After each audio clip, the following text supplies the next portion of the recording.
Good morning. स्वागत आहे तुमचं माझ्या चॅनेलवरती. आज आहे शनिवार, तर इथे मी सकाळी दारात रांगोळी काढत आहे.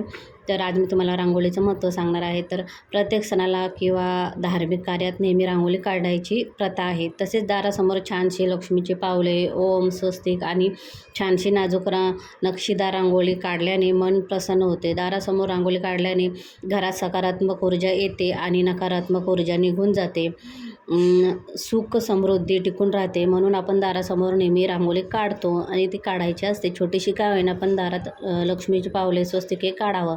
तर मी आता इथे मस्त छानशी रांगोळी काढलेली आहे. तुम्हाला ही रांगोळी आवडली का? कमेंटमध्ये नक्की सांगा. व्हिडिओ आवडल्यास लाईक, शेअर, सबस्क्राईब करा. तर भेटू आपण अशाच नवनवीन व्हिडिओमध्ये. तोपर्यंत बाय. आता मी तुम्हाला माझी रांगोळी दाखवते पूर्ण. तर ही अशा प्रकारे मी रांगोळी काढलेली आहे. तर कशी वाटली आणि तुम्ही दारासमोर रांगोळी काढता का हेही मला सांगा. बाय.